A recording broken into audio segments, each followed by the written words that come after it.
एक बात याद रखना, दुनिया की नजरों में उठ गए और अपनी नजरों में गिर गए तो ऊंचाइयां ऊंचाइयां नहीं हुआ, अपनी नजरों में उठी। रंचक दगा बहुत दुखदानी, सुख पावे संतोषी। छल से क्या हो? दूसरों को धोखा देना हकीकत में अपने आप को धोखा देना है। छल कपट पूर्ण व्यवहार नहीं रहे लक्ष्मी, अधिक छल कर कर्म बंद विशेषता। भय त्याग दूध बिलाव पीवे, आपदा नहीं देखता।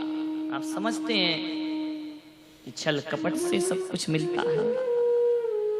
एक बात याद रखो, जीवन में सफलताएं छल कपट से नहीं, जीवन में सफलताएं पुण्य के उदय से प्राप्त हुआ करती हैं। यदि पुण्य है तो सफलता है, छल कपट से नहीं मिलती।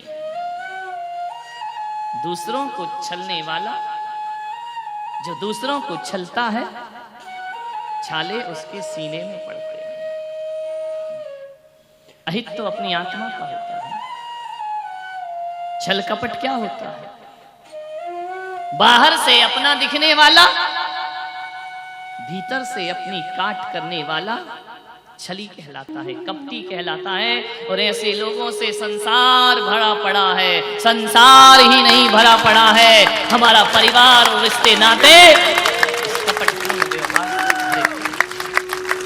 मन में कुछ, मुंह में राम राम, भीतर कसाई का। राम नाम जपना, पराया माल अपना। मुंह में राम, बगल में छुरी, अपना काम बनता और भाड़ में जाए जनता। रघुपति राघव राजा राम, जैसा मौका वैसा काम। ध्यान रखना, विचार करें। ये छल कपट का व्यवहार, नियत खोटी।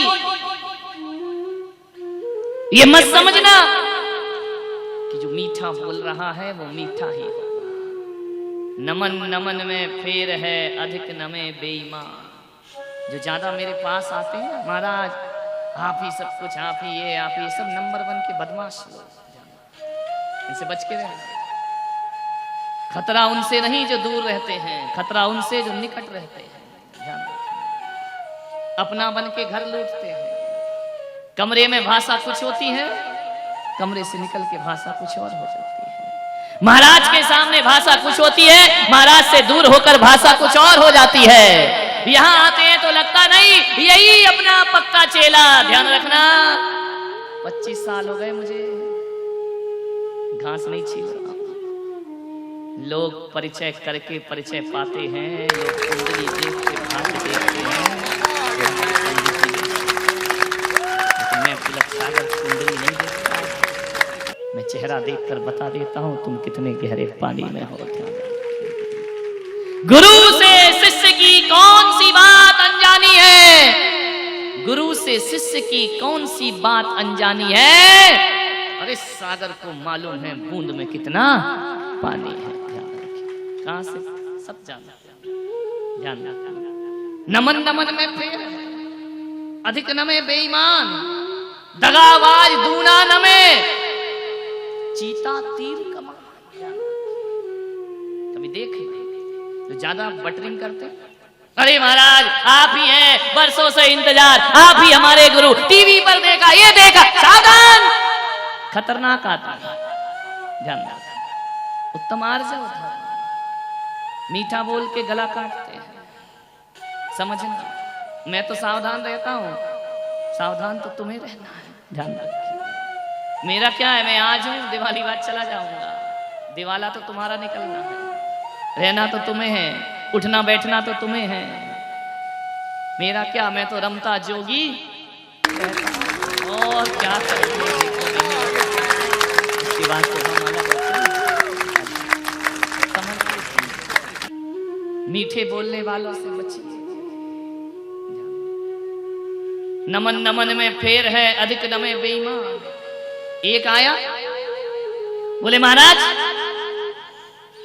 मुझे कुछ नहीं चाहिए आपसे। तो मैंने कहा मैं देख अब रहा हूं जो तू बोल रहा नहीं चाहिए। ध्यान रखना, इतने मीठा बोलते हैं। मुझे तो आपकी चरणों की धूल चाहिए, धूल चाहिए। एक बार एक आदमी, गर्मी थी, मेरी भैयावती कर रहा था, बहुत गर्मी बढ़ गई तो लौकी घिस रहा था पैरों में, वो आ गया, मैंने कहा ले मेरे चरणों की धूल। बोले इसका क्या करूंगा? मैंने कहा तू ही तो गाता ना, तेरे चरणों की धूल वावा चंदन, ले जा चंदन गुलाल घर में रख लेना। अरे बोले महाराज ये नहीं, एक तो और ऐसा भक्त है जो कहता है महाराज मैं तो आपके चरणों की धूल हूं। एक बार बोले, दो बार बोले, तीन बार वही तो फिर शक होने लगता है। मैंने कहा हर जगह मेरे चरणों की धूल, मेरे चरणों की धूल। एक दिन मैंने कहा इसकी फाइल निपटा, 4 लोगों के बीच चरणों की धूल, चरणों की धूल, चरणों की धूल। मैंने कहा रिमांड पे लो इसको, 3rd डिग्री का दिया जाए इसको आज। मैंने कहा क्या बोल रहा है? बोले मैं आपके चरणों की धूल हूं। मैंने कहा मैं भी तुझे इसी लायक समझता, मेरी नजरों में तेरी इससे ज्यादा कोई औकात नहीं है। अरे बोले महाराज आप कैसा बोलते हो? मैंने कहा तू बोल रहा है तो अच्छा लग रहा हो, मैंने हाँ कर दिया तो अब तुझे बुरा काहे का लग रहा है? मैंने कहा तेरी औकात भी धूल से ज्यादा नहीं है, मैंने इससे ज्यादा तुझे समझा ही नहीं है कभी। उस दिन के बाद बोलना बंद हो गया चरणों की धूल। ध्यान रखना, रंचक दगा बहुत दुखदाई। कभी किसी शेर को देखना, चीते को देखना, जब वह शिकार पर बैठता है तो दोनों कंधे आगे ऐसे बैठता है जैसे बड़ा भोला भाला तपश्चर्या कर रहा हो, लेकिन जैसे ही शिकार दिखता है सब पंजा फैलाना भूल जाता है, छलांग लगाता है वो गर्दन दबोच लिया। ये छल कपटपूर्ण व्यवहार। ध्यान रखना, तीर कितना झुका होता है, तीर कमान को देखना, कमान इतनी झुकी, इतनी झुकी, इतनी झुक जाती है, अर्धचंद्राकार हो जाती है। लोग समझते हैं कमान बहुत विनम्र है, कमान बहुत नमन में जीती है, लेकिन जैसे ही तीर रखा जाता है वही झुकी कमान किसी के प्राण ले लिया करती है। और किसी चोर को देखना पुलिस के आगे इतना समर्पित हो जाता है, मैं कभी चोरी नहीं, गलती हो गई, अब ये अपराध नहीं हो, अदालत में समर्पित हो जाता है। लेकिन जैसे ही निकल के बाहर आता है नाग अपना फण फिर से उठा लिया कर। छली कपटी लोग, ध्यान रखना, मीठा बोलेंगे, बहुत खतरनाक लोग। मंदिरों में बड़ी भीड़ है ऐसे लोगों की। हे भगवान आप ही हे दाता, हे परमात्मा। गंगा गए तो गंगा दास, जमुना गए तो जमुना, वहां गए तो वहां भी माथा रख दिया, यहाँ आए तो यहाँ भी रख दिया। मैंने कहा ना रघुपति राघव राजा राम, जैसा मौका आए दिन भगवान बदलते हो, आए दिन गुरु बदलते, आए दिन अपनी श्रद्धाएं बदलते हो। कैसे मिलेगा उत्तम आर्जव धर्म जीवन? ध्यान रखिए, आए दिन बदल ले। दौलत, पैसे, चंद रुपयों के खातिर आदमी बाप बदल लेता है। वक्त पड़े बाका तो गधे को कहे काका। ध्यान रखिए, मान संभलिए, बचाइए अपने आप को, आप स्वयं भी संभलिए। सपनी के पास कितने मीठा बोलता था सपनी, भांजे, जीजा श्री, बहन श्री, लेकिन उसने एक एक पासा फेंक कर अपनी बहन का घर बर्बाद कर डाला। दुर्योधन को बचपन से इतना जहर बो दिया उसके अंदर, खून खून का प्यासा हो जाया करता है। एक बात याद रखना, ससुराल दीवाल को खराब करता है आला, जिसमें दिया रख दिया जाता है।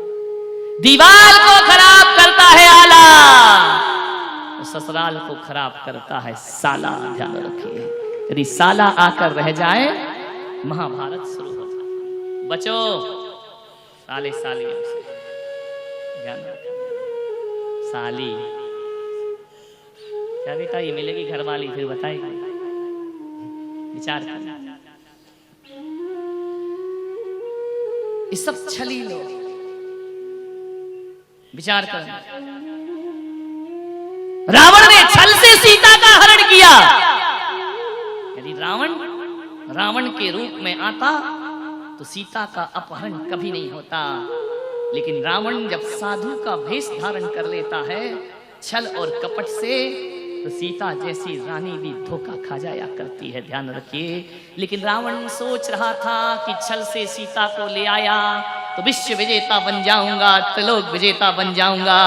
अरे छल करते समय रावण को लंका की तबाही और बर्बादियां दिखाई नहीं दे रहे। जब आदमी छल करता है उसे परिणाम नजर नहीं आता है, ध्यान रखना। तबाही हो गई, पूरी लंका बर्बाद हो गई।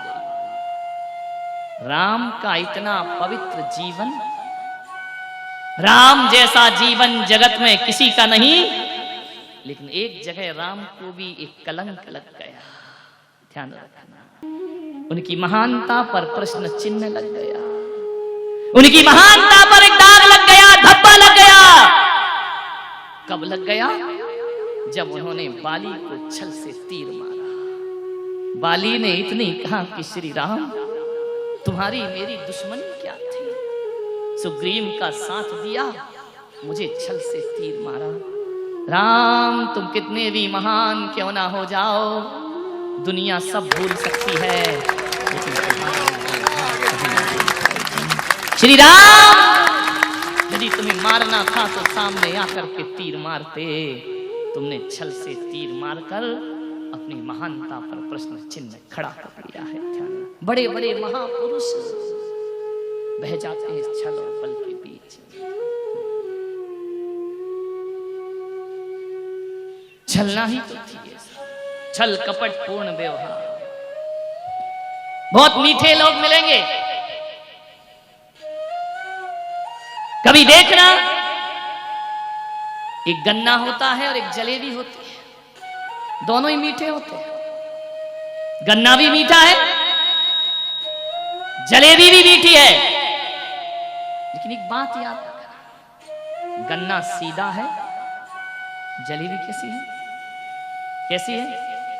कौन बोला महिलाओं की तरह? ये जलेबी है तो बेटा तुम इमरती से कम नहीं हो।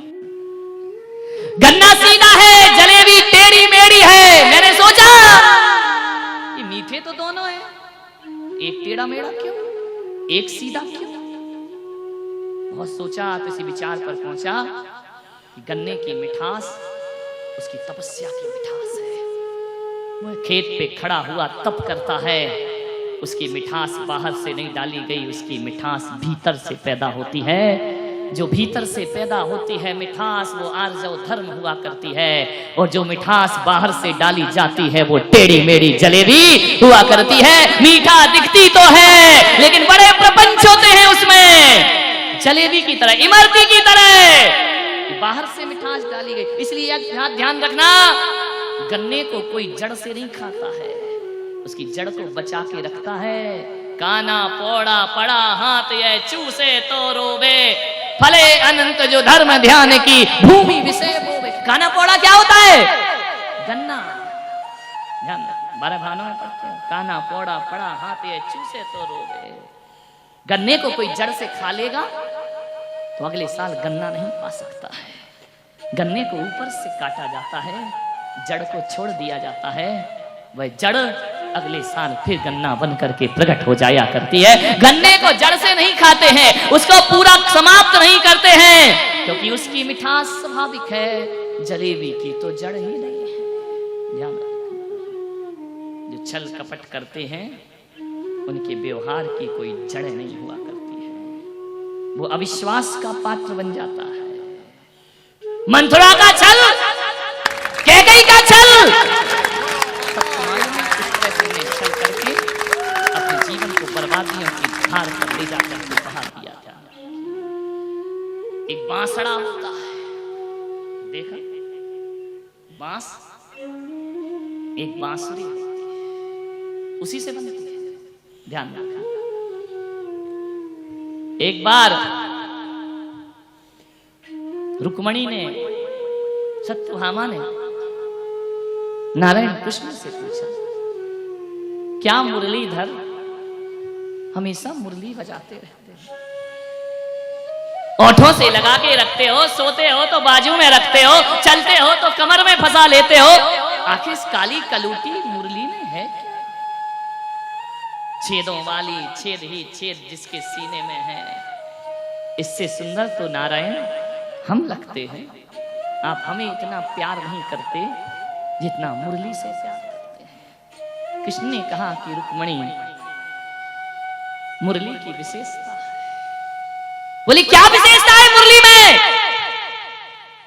बोले मुरली की सबसे बड़ी विशेषता है, एक तो ये बिना बुलाए बोलती नहीं है, समझ गए? जब तक मैं उसे आदेश नहीं करूं, फूंक नहीं मारूं, तब तक बोलेगी नहीं। और रुक्मणी तुम समझ गए क्या? ऐसी बातें आपको डायरेक्ट समझ में आती हैं। तुम बिना चुप करे चुप नहीं होती। महिलाओं का तो यही हाल है। बोले मुरली बिना बुलाए नहीं बोलती है, और रुक्मणी तुम दिन भर बोलती हो। दूसरी बात, ये जब भी बोलती है बड़ा मीठा बोलती है, और तुम जब भी, समझ गए क्या? तुम भी शामिल हो उसमें, इधर मत देखो, ध्यान रखना। तीसरी विशेषता उसकी, किसके भीतर गांठ नहीं होती है, ध्यान रखना। ये छल कपट प्रपंच नहीं करती है, इसके भीतर कोई गांठ नहीं होती। जिस दिन रुक्मणी ये तीन बातें तुम्हारे जीवन में आ जाएंगी, उस दिन कृष्ण तुम्हारा हो जाएगा। कृष्ण तुम्हें सबसे ज्यादा प्यार करने लगेगा। एक तो बिना बुलाए बोलो मत, एक जब भी बोलो तो मीठा बोलो, और बोलते समय मन में कोई गांठ मत रखिए। जो बांस अपने सीने में गांठ रखता है, वह बांस बांसुरी नहीं बांसड़ा बन जाता है। और वह बांसड़ा जो होता है ना, वो ओंठों से नहीं लगाया जाता, किसी मुर्दे को उठाने के काम आया करता है, वह अर्थी का रूप ले लिया करता है। आप बताइए, जिंदगी को बांसुरी बनाना है या अर्थी उठाने वाला बांस बनाना है? क्यों बनता है बांस? क्योंकि उसके भीतर मन की गांठों को खोल। ये बहरूपिया सा जीवन हमारा, मंदिर में कुछ, घर में कुछ, रसोई में कुछ, ड्रेसिंग टेबल में कुछ और चेहरा हो जाता है। छोड़िए जीवन, एक सजीवन जीवन। इसलिए तो दिगंबर संतों के लिए कोई भेष, कोई आभूषण, कोई अस्त्र शस्त्र कुछ नहीं दिया। भभूत का तिलक लगाना भी मना है, क्योंकि नहीं तो तुम दिन भर ही अपना रूप बदलते रहोगे। हमारा रूप तो सदा ऐसा रहता है। और संतों की ड्रेस, आपके कपड़े आउट ऑफ डेट हो सकते हैं, लेकिन हमारी ड्रेस सदा अप टू डेट हुआ करती है। ये आउट ऑफ डेट कभी नहीं, महावीर के समय से चली आ रही है। कितनी बढ़िया ड्रेस है, लोग कह रहे धोती दुपट्टा पहने, कंफर्टेबल नहीं लगता है, अच्छा नहीं लगता है। पागलो, तुम्हें तो उतना है, मुझे तो उतना भी नहीं है, लेकिन मुझे तो मेरी ड्रेस बहुत अच्छी लगती है। ना धोना, ना सुखाना, ना प्रेस करना है, क्या दिक्कत है? ना इसमें कोई नई फैशन आना, ना पुरानी फैशन होना। कितनी बढ़िया ड्रेस है। एक आदमी बोला, महाराज आप रहते कहाँ हो? आपका आश्रम कहाँ? मैंने कहा मेरा कोई आश्रम नहीं, मेरा कोई ठिकाना नहीं। तो बोले आपका कोई एड्रेस? मैंने कहा जिसकी ड्रेस नहीं उसका एड्रेस है। जिसकी ड्रेस होती है उसका एड्रेस होता है। यहाँ नो कपड़ा नो लफड़ा। कितनी बढ़िया ड्रेस। कभी भी आए बोले महाराज वहां तैयार हो जाइए। अब महाराज क्या तैयार हो? नंग धड़ंग बाबा ये तैयार क्या होगा? हम तो 24 घंटे तैयार हैं। कार्यक्रम में जाने को क्या, मौत भी आ जाए तो दिगंबर संत उसके साथ चलने को तैयार रहा करता है। उसे अलग से कोई तैयारी की जरूरत है। ये भीतर बाहर एक सा स्वरूप है। आप कितने बहरूपिया स्वरूप बनाते, कभी लाल, कभी काला, कभी नीला, कभी पीला, कहीं हरा, कभी गुलाबी। नहीं, यहाँ तो एक ही रंग है, गिरगिट की तरह रंग बदलते हैं। ध्यान रखिए, दिगंबर साधन आर जाओ धर्म, भीतर बाहर एक। बगले से तो कागा अच्छा होता है जो बाहर भी काला होता है और भीतर भी। बगला तो बाहर से सफेद, भीतर से काला।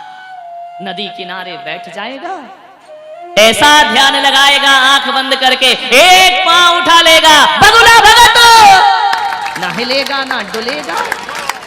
मछली आएगी, फट से मछली को पकड़ लेगा। ध्यान रखना, ये बगुला है, बाहर से तपस्वी, भीतर का भोगी।